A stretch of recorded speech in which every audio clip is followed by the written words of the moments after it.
નમસ્કાર મિત્રો, આજે મારી યુટ્યુબ ચેનલ ફિલોસોફી ફોર લાઈફમાં આપનું હાર્દિક સ્વાગત છે. આજે આપણે ધોરણ 12ના તત્વજ્ઞાન વિશે વાત કરીશું. પ્રકરણ નંબર 3, અનુમાનના નિયમો. આગળના વિડીયોમાં આપણે 2 નિયમોની વાત કરી હતી અને હવે આ વિડીયોમાં આપણે ત્રીજા નિયમની વાત કરીશું. તો ત્રીજો નિયમ છે સોપાધિક સંવિધાનને લગતો નિયમ. કયો નિયમ? સોપાધિક સંવિધાનને લગતો નિયમ એટલે કે HS નો નિયમ. કયો? HS નો નિયમ. જોઈએ એનું કથન. જો એક વિધાન તરીકે P શરતી Q અને બીજા વિધાન તરીકે Q શરતી R એ 2 વિધાનો આપેલા હોય તો એમાંથી ત્રીજા વિધાન તરીકે P શરતી R વિધાનને નિષ્પન્ન કરી શકાય. એટલે કે જો આપણી સમક્ષ 2 વિધાનો આપ્યા હોય, પહેલા વિધાન તરીકે P શરતી Q અને બીજા વિધાન તરીકે Q શરતી R 2 વિધાનો આપેલા હોય તો તેના આધારે આપણે P શરતી R વિધાનને નિષ્પન્ન કરી શકાય છે અથવા P શરતી R વિધાનને તારવી શકાય છે. જોઈએ આપણે તેનું સમર્થન. પહેલું કથન, હવે સમર્થન. કે જો પહેલા વિધાન તરીકે P શરતી Q અને બીજા વિધાન તરીકે Q શરતી R એ 2 વિધાનો આપેલા હોય તો એમાંથી ત્રીજા વિધાન તરીકે P શરતી R એ વિધાન સત્ય હોય છે. એટલે કે જો આપણે 2 વિધાનો ઉપરથી ત્રીજા વિધાન જે આપણે ફલિત વિધાન તારવીએ છીએ એ વિધાન કેવું હોય છે? સત્ય જ હોય છે. કારણ કે જો પ્રથમ 2 શરતી વિધાનો સત્ય હોય તો પ્રથમ 2 શરતી વિધાનો એટલે કે P શરતી Q અને Q શરતી R વિધાનો સત્ય હોય તો શરતી વિધાનના સત્યતા મૂલ્યના નિયમ પ્રમાણે ત્રીજું શરતી વિધાન અસત્ય હોઈ શકે નહીં. એનો મતલબ કે સત્ય જ હોય.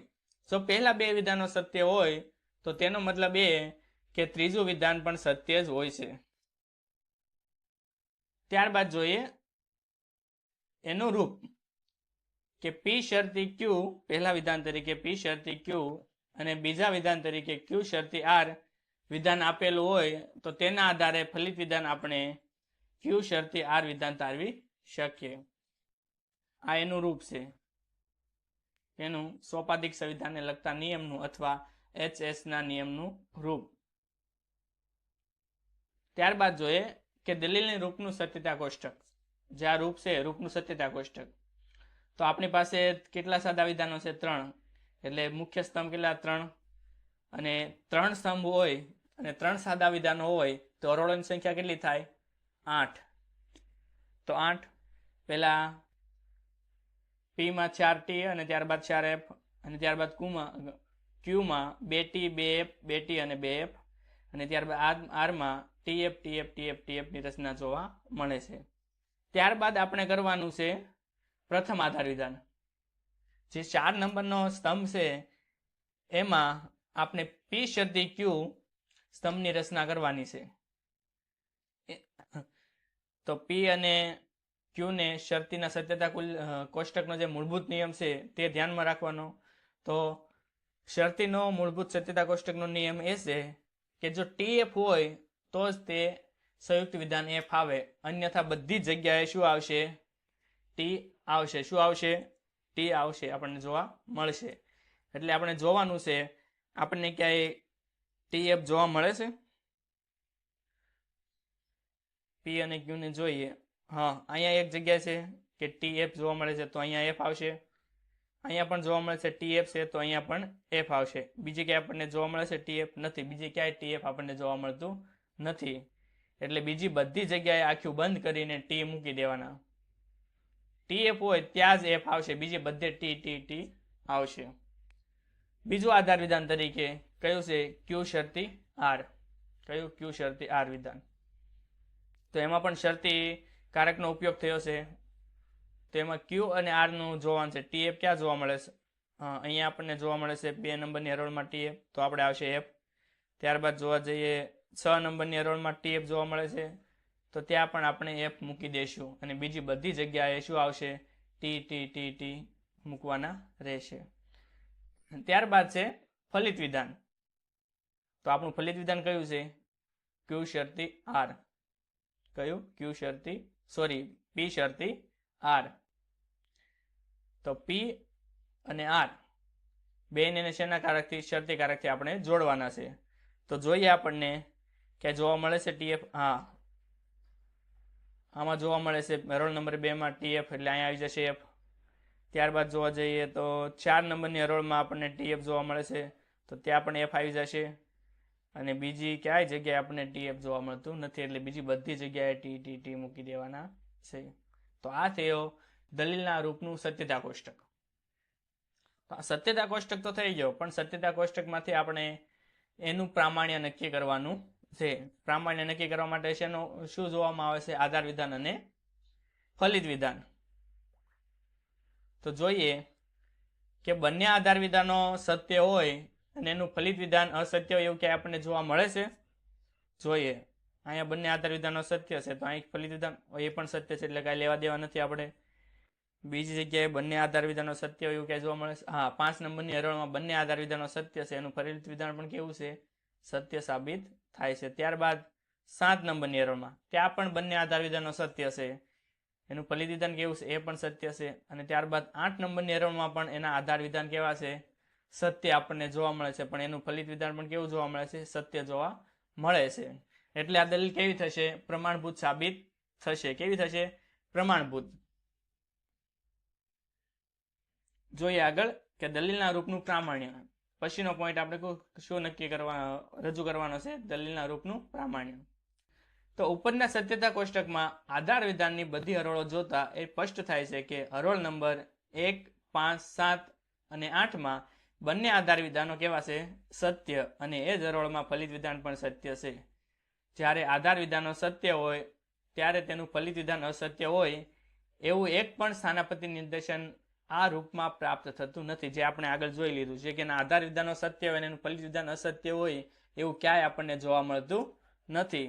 આથી દલીલનું આ રૂપ પ્રમાણભૂત છે અને આ રૂપ દ્વારા વ્યક્ત થતો સોપાધિક સંવિધાનને લગતો નિયમ પ્રમાણભૂત સાબિત થાય છે. કેવો સાબિત થાય છે? સોપાધિક સંવિધાનને લગતો પ્રમાણભૂત સાબિત થાય છે. તો સોપાધિક સંવિધાનને સંક્ષેપમાં અથવા ટૂંકમાં શું કહેવામાં આવે છે? તો આ નિયમ અંગ્રેજીમાં હાઇપોથેટિકલ સિલોજિઝમ કહેવામાં આવે છે, અને તેથી આ નિયમને સંક્ષેપમાં HS ના નિયમ તરીકે ઓળખવામાં આવે છે. કયા? HS ના નિયમ તરીકે ઓળખવામાં આવે છે. ટૂંકમાં આ નિયમને HS ના નિયમ તરીકે ઓળખવામાં આવે છે, સોપાધિક સંવિધાનને લગતા નિયમને. તો આ થયો આપણો ત્રીજો નિયમ. ત્યારબાદ જોવા જઈએ ચોથો નિયમ. ચોથો નિયમ કયો છે? વૈકલ્પિક સંવિધાનને લગતો નિયમ. કયો નિયમ? વૈકલ્પિક સંવિધાનને લગતો નિયમ. જોઈએ તેનું કથન કે જો પહેલા વિધાન તરીકે P વિકલ્પન Q અને બીજા વિધાન તરીકે નિષેધ P એ બે વિધાનો આપેલા હોય તો એમાંથી Q વિધાનને નિષ્પન્ન કરી શકાય છે. કે શું કીધું? કે બે આધાર વિધાન તરીકે, પહેલા આધાર વિધાન તરીકે P વિકલ્પન Q અને બીજા આધાર વિધાન તરીકે નિષેધ P વિધાન આપેલા હોય તો તેના આધારે આપણે Q વિધાન તારવી શકીએ છીએ. કયા નિયમને આધારે? વૈકલ્પિક સંવિધાનને લગતા નિયમને આધારે, એટલે કે DS ના નિયમને આધારે. શેના નિયમને? DS ના નિયમને આધારે. ત્યારબાદ એનું સમર્થન જોઈએ કે પહેલા વિધાન તરીકે P વિકલ્પન Q અને બીજા વિધાન તરીકે, આધાર વિધાન તરીકે નિષેધ P એ બે વિધાનો સત્ય હોય તો ત્રીજા વિધાન તરીકે તારવેલું જે આપણું ફલિત વિધાન છે Q એ વિધાન પણ સત્ય જ હોય છે, કારણ કે P વિકલ્પન Q એ વૈકલ્પિક સંવિધાન સત્ય હોય અને એનો એક વિકલ્પ P એ અસત્ય હોય તો વૈકલ્પિક વિધાનના સત્યતા મૂલ્યના નિયમ પ્રમાણે એનો બીજો વિકલ્પ અસત્ય હોઈ શકે નહીં. એનો મતલબ કે સત્ય જ હોય છે. કે શરતીનો જે મૂળભૂત નિયમ છે કે જેનો એક વિધાન કે એનો એક વિધાન કે અથવા એનો એક વિકલ્પ અસત્ય હોય તો બીજો વિકલ્પ હંમેશા સત્ય જ હોય છે. તો આ P વિકલ્પન Q અને નિષેધ P ના આધારે જે આપણે Q વિધાન તારવીએ છીએ એ પણ હંમેશા કેવું હોય? સત્ય જ હોય છે. તો વૈકલ્પિક સંવિધાનને લગતા નિયમનું એટલે કે DS ના નિયમનું રૂપ છે P વિકલ્પન Q, P વિકલ્પન Q, નિષેધ P અને તેથી Q. આ એક જ નિયમ એવો છે કે જે શરૂઆત શેનાથી થાય છે? વિકલ્પન કારકથી, વિકલ્પન સંયુક્ત વિધાનથી. બીજા આગળના આપણે ત્રણ જે નિયમો જોયા એ શેનાથી શરૂ થતા હતા? શરતી. એ સંયુક્ત વિધાન પહેલું વિધાન હતું, કેવું હતું? શરતી. પી શરતી, ક્યુ થી શરૂઆત થતા હતા. અને જ્યારે આ ચોથા નંબરનો વૈકલ્પિક સંવિધાનને લગતો નિયમ એટલે કે ડીએસ ને લગતો નિયમ શેનાથી શરૂ થાય છે? વિકલ્પન સંયુક્ત વિધાનથી, એટલે કે પી વિકલ્પન ક્યુ. અને બીજા વિધાન તરીકે નિષેધ પી વિધાન આપેલું હોય તો તેના આધારે આપણે ક્યુ વિધાન નિષ્પન્ન કરી શકીએ છીએ અથવા તારવી શકીએ છીએ. ત્યારબાદ એનું સત્યતા કોષ્ટક રચના કરીએ. પી ક્યુ, ટી એફ એફ અને ટી એફ. અને ત્યારબાદ છે પ્રથમ આધાર વિધાન. પ્રથમ આધાર વિધાન કયું છે? પી વિકલ્પન ક્યુ. તો પ્રથમ આધાર વિધાન આપણે પી વિકલ્પન ક્યુ. તો વિકલ્પનનો નિયમ કેવો છે કે જો બંને આધાર વિધાનો અસત્ય હોય તો સમગ્ર વિકલ્પન વિધાન અસત્ય સાબિત થાય. તો બંને જગ્યાએ આપણને એફ ક્યાં જોવા મળે છે? બંને વિધાનો અસત્ય હોય તો જ ત્યાં એફ આવશે. બીજી બધી જગ્યાએ આપણને ટી જોવા મળશે. શું જોવા મળશે? ટી જોવા મળશે.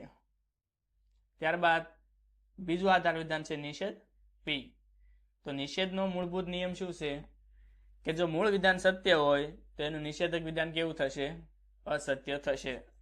તો નિષેધ પી આપણું મૂળ વિધાન છે તો એનું નિષેધક વિધાન કેવું થશે? અસત્ય. જો અહીંયા સત્ય છે તો અહીં શું આવશે? અસત્ય.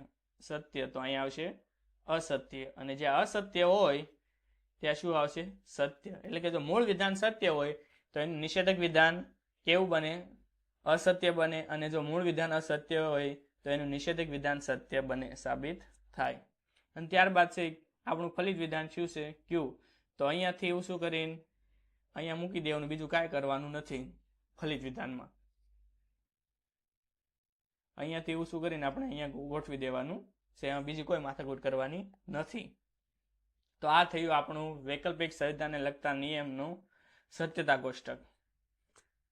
ત્યારબાદ જોઈએ કે સત્યતા કોષ્ટકના આધારે પ્રામાણ્ય, કે બંને આધાર વિધાનો સત્ય હોય અને એનું ફલિત વિધાન અસત્ય કે જોવા મળે છે. અહીંયા બંને આધાર વિધાનો સત્ય છે, એનું ફલિત વિધાન કેવું છે? સત્ય. બંને આધાર વિધાનો અસત્ય હોય એનું ફલિત વિધાન સત્ય હોય એવું અસત્ય હોય એવું ક્યાંય આપણને જોવા મળતું નથી. એટલે ઉપરના સત્યતા કોષ્ટકમાં આધાર વિધાનની બધી હરોળો જોતા એ સ્પષ્ટ થાય છે કે કેવળ ત્રીજી હરોળમાં જ બંને આધાર વિધાનો કેવા છે? સત્ય આપણને જોવા મળે છે. અને આ હરોળમાં ફલિત વિધાન પણ સત્ય છે. જ્યારે આધાર વિધાનો સત્ય હોય ત્યારે તેનું ફલિત વિધાન અસત્ય હોય એવું એક પણ સ્થાનાપતિ નિર્દેશન રૂપ આ પ્રાપ્ત થતું નથી. આથી આ રૂપ પ્રમાણભૂત સાબિત થાય છે. અને આ રૂપ દ્વારા વ્યક્ત થતો વૈકલ્પિક સંવિધાનને લગતો નિયમ કેવો છે? પ્રમાણભૂત સાબિત થાય છે.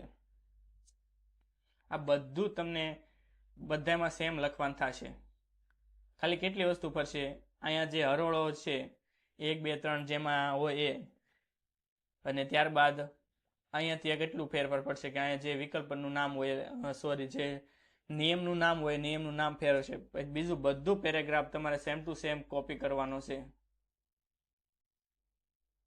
સેમ ટુ સેમ બધામાં કોઈ પણ જગ્યાએ નિયમ લાગ્યો, નિયમ આપણે સ્થાનાપતિ નિયમનું પ્રામાણ્ય લખશું ત્યાં આ જ મૂકવાનું છે. કોપી પેસ્ટ, ખાલી હરોળો અલગ આવશે અને આ નિયમનું નામ અલગ આવશે, બીજું કાંઈ અલગ નહીં હોય. Same to same copy paste થશે.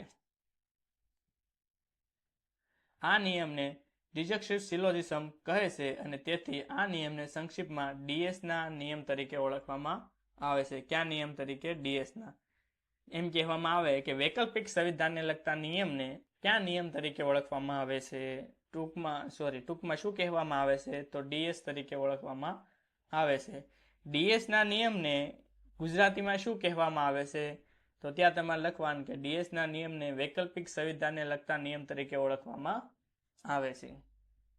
અને આ એક નિયમ એવો છે કે વૈકલ્પિક સંયુક્ત વિધાનથી શરૂઆત થાય છે.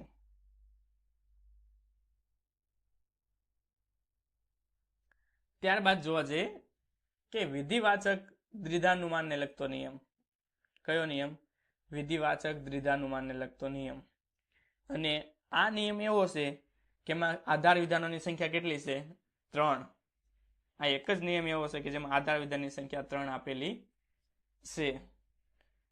જોઈએ આ વિધિવાચક દ્વિધાનુમાનને લગતા નિયમને ટૂંકમાં સીડીના નિયમ તરીકે ઓળખવામાં આવે છે. શેના નિયમ તરીકે? સીડીના નિયમ તરીકે ઓળખવામાં આવે છે. વિધિવાચક દ્વિધાનુમાનને લગતો નિયમ. એમ કહેવામાં આવે, તમને એમ પ્રશ્ન પૂછે કે અનુમાનના કયા નિયમમાં 3 આધાર વિધાનો આવે છે, તો ત્યાં તમારે લખવાનું કે સીડીના નિયમમાં 3 આધાર વિધાનો આપણને જોવા મળે છે.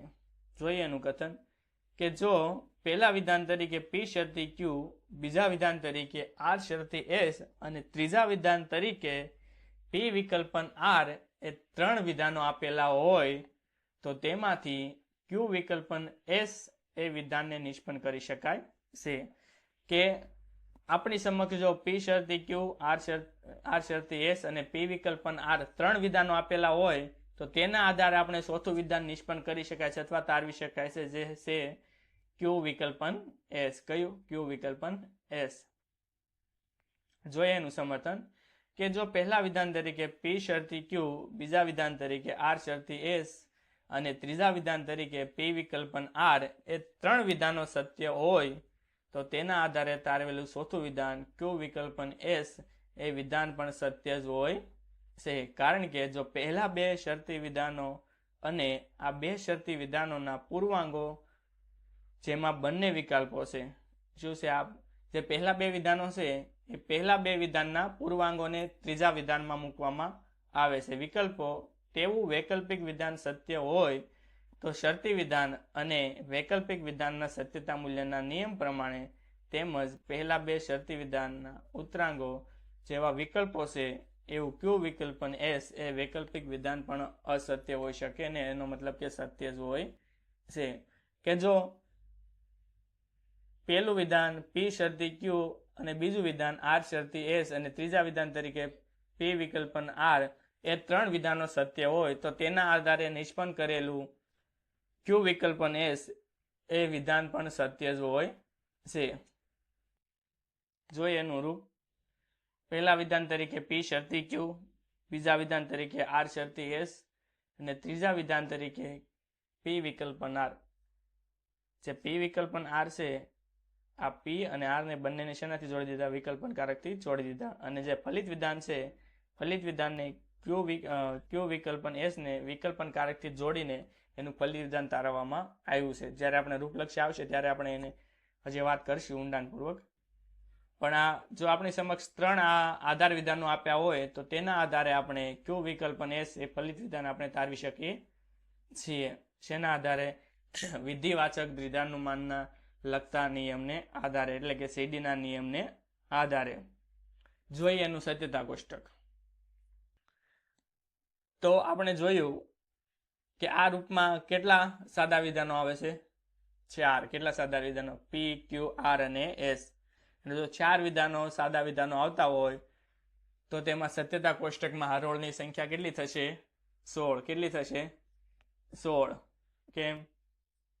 2 ગુણ્યા 2 ગુણ્યા 2 ગુણ્યા 2.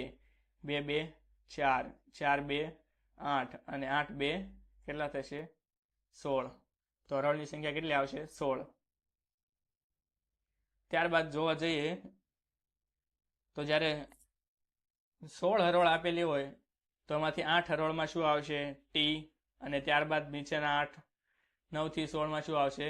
F. અને ત્યારબાદ એના અડધા કરતા જવાના, એટલે કે 4T અને 4F.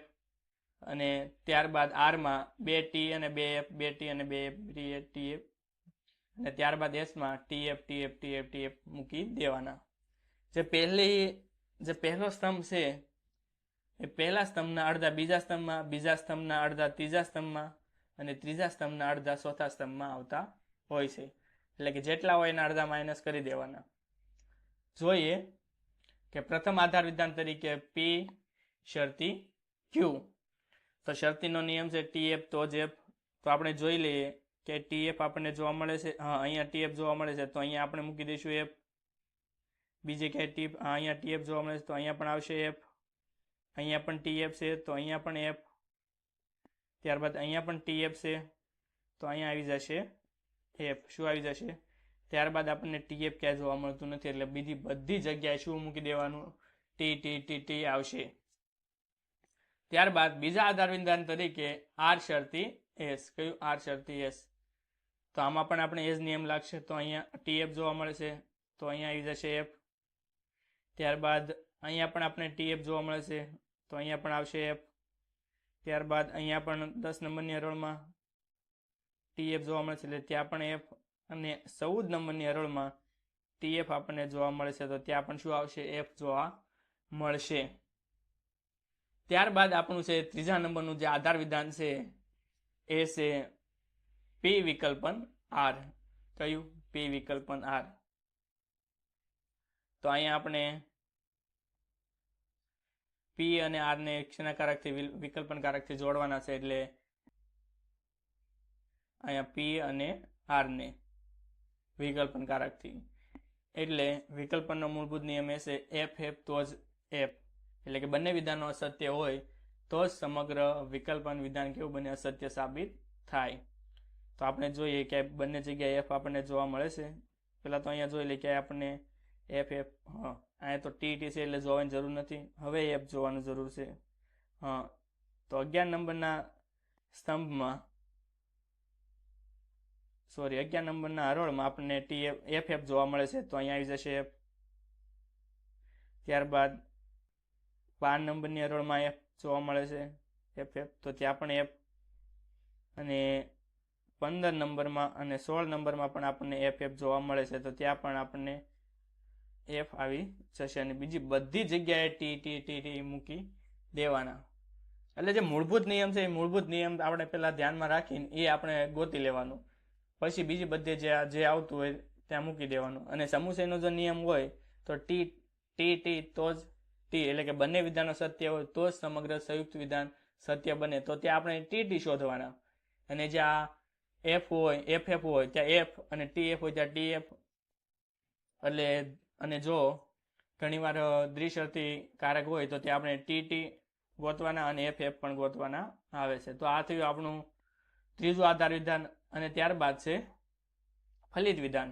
ફલિત વિધાન શું છે? Q વિકલ્પન S. શું છે? Q વિકલ્પન S. આ Q અને S ને વિકલ્પન કારકથી આપણે જોડવાના છે. તો અહીંયા પણ આપણે FF ગોતવાના છે.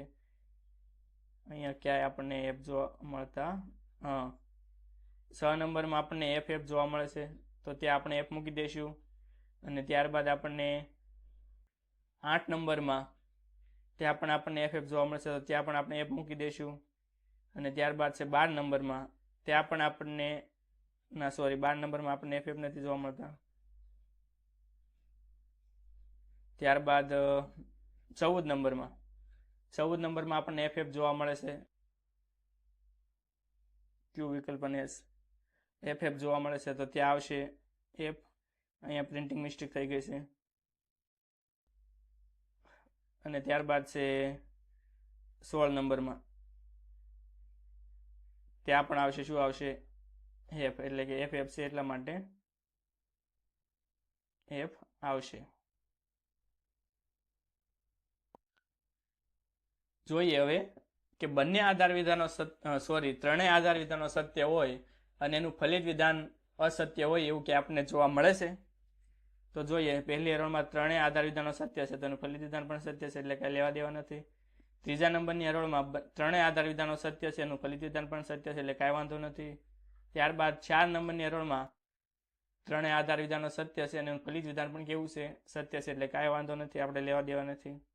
ત્યારબાદ 9 નંબરની હરોળમાં ત્રણેય આધાર વિધાનો સત્ય છે અને એનું ફલિત વિધાન પણ કેવું છે? સત્ય છે એટલે કાંઈ આપણે લેવા દેવા નથી. અને 13 નંબરમાં ત્રણેય આધાર વિધાનો સત્ય છે એનું ફલિત વિધાન પણ સત્ય છે એટલે કાંઈ વાંધો નથી.